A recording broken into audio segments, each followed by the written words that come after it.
part two of the story I was telling you about. I was working in this little gift shop, and it was not far from my home. I could, could walk pretty much to it, so it wasn't costing me a lot to get there. While, of course, I was looking for another job, a real job. I knew that wasn't going to last long, but just to get back into it's easier to find a job when you got a job.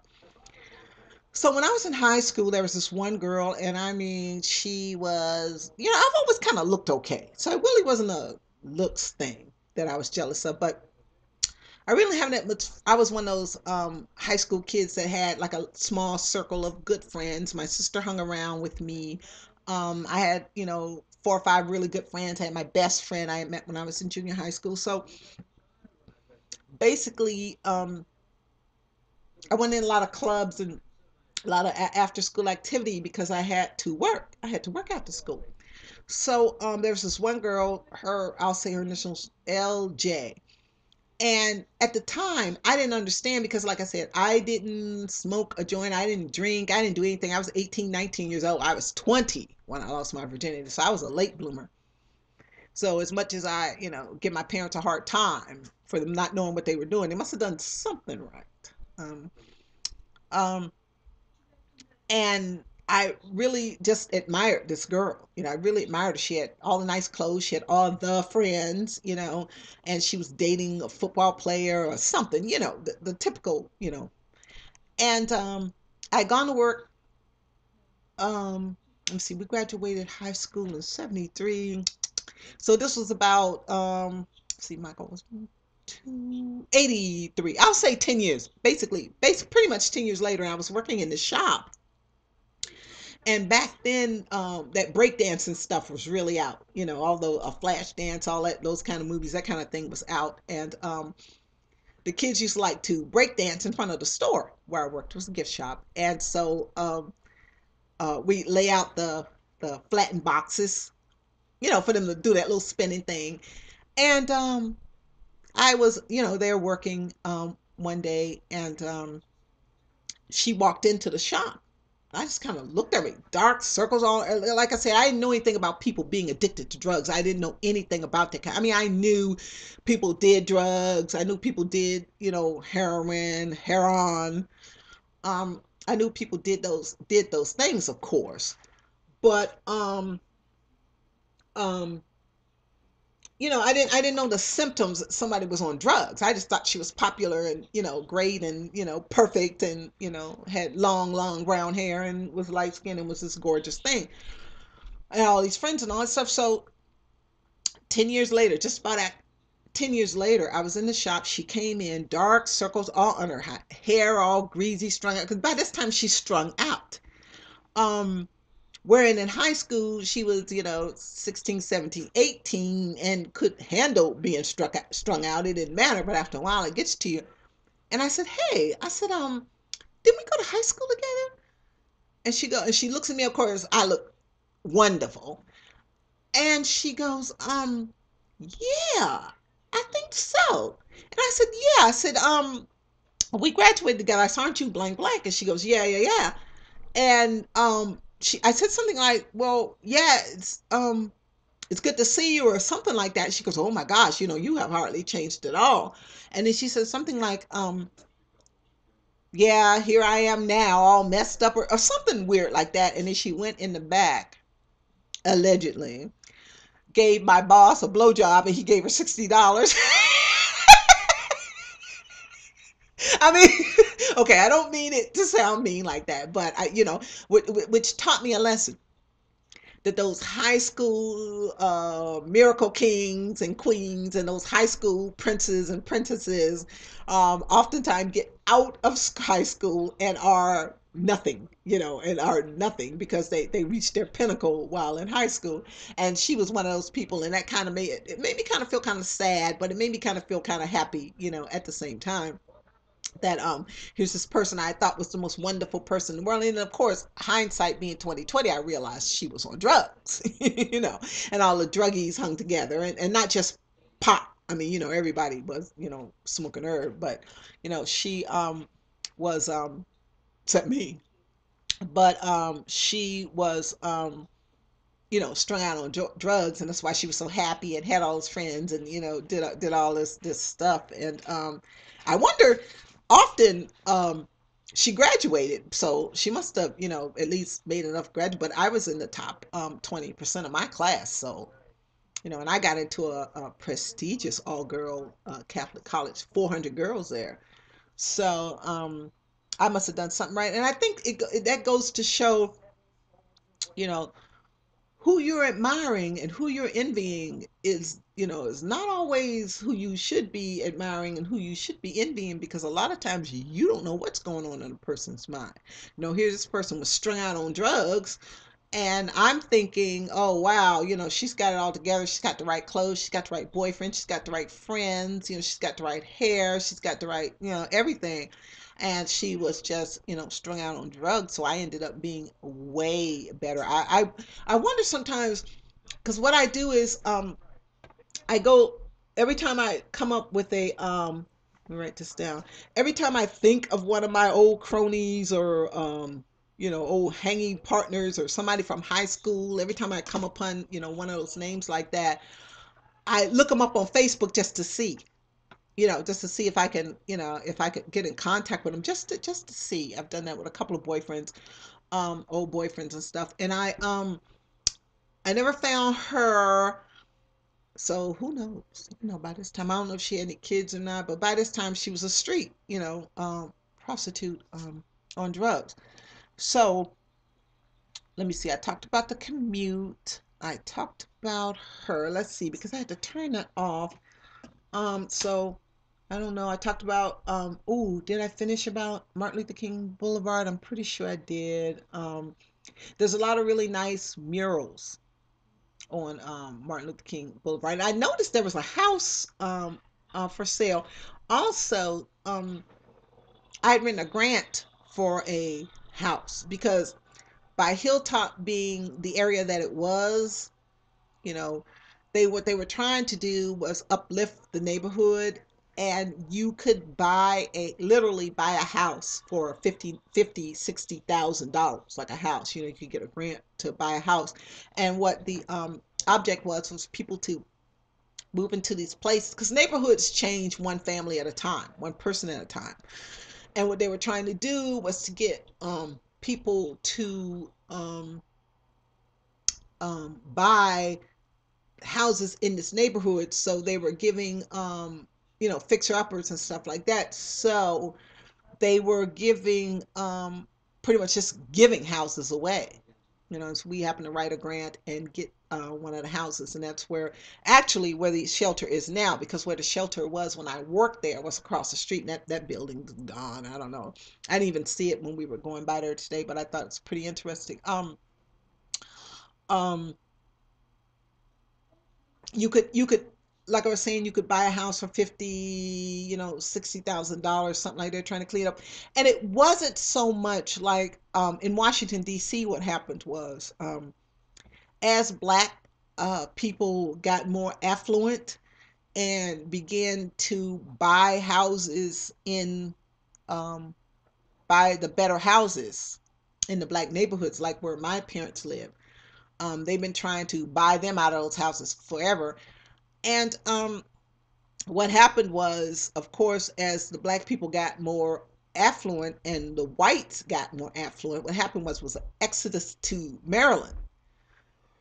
Um, but then over like the next 20 years, it was kind of a opposite uh, exodus, because the young whites that were coming up and coming out of school and working and stuff, everything went on in the district. They didn't want to live out in Maryland. They worked in the district. The theaters were in the district. The museums were in the district. The nightlife was, in Washington, D.C., and all the excitement, everything, that was going on, entertainment, everything was in the city part of Washington, D.C. So we had this unexodus, as you call it, a whites coming back in. That didn't happen on Hilltop. What actually happened was they didn't get enough of the kind of people they wanted, to take over to come back into the city and kind of lift the place up, because, you know, And when I was passing today, actually, we were passing when I was on my way out of town. I noticed a lot of homes, for sale. I'm not gonna. I wouldn't. I don't. They couldn't give me a house in Hilltop. No, no, no. They couldn't. They couldn't. They couldn't pay me for a house in Hilltop, and it's not that bad an area, but I don't know. I just wouldn't be that. I just wouldn't want to be that vulnerable. And like I always say, 99.9% of people are fine. They're fine. Um, that 0.1% are the ones who ruin it for everybody. But the funny thing about it is, when you hear about murders and things like that, if I'm not misquoting, I believe there were 60, which is still 60 too many, but maybe 60 murders in Seattle, maybe last year. The year before I left Washington, D.C., that was 499, 501, something like that. And the difference, I think, was drugs. Here, if there's any kind of violence, 99% of the time, it's either military people, like I was talking about, the other day, how they, come back from deployment, get off, their body starts rejecting those drugs that the government gives them over there. And that kind of violence. And then a lot of times, like I said, drug related, breaking and entry, that kind of thing, identity theft, that kind of thing. And most of the violence, 99% of the time, is gang related. And well, I don't know. It doesn't seem to me that the law enforcement agencies really take too much of it seriously. They don't really seem to take a lot of it seriously to me. I kind of get the impression it's like, just let them, inward, let them kill each other. Which is something I could never figure out, is that when these gangs, you're not supposed to wear certain colors, certain streets you would walk on. That's why we would have to walk some of the girls through certain areas, because I wasn't scared of them, because we weren't supposed to wear red at some point. They had the Crips have I started to say denomination, which just about is a branch out, I guess, here in state. Also the Bloods also. And 99% of the time, of any kind of violence like that, or either, it's something like, uh, somebody leaves the club and, at, 3 o'clock in the morning, gets into a fight and gets beat up or something like that, that kind of thing. Domestic violence, um, on the base, there's a lot. And actually, when I actually was in the Marine Corps, that was one of the jobs that I had, was working at the Drug and Alcohol Center. And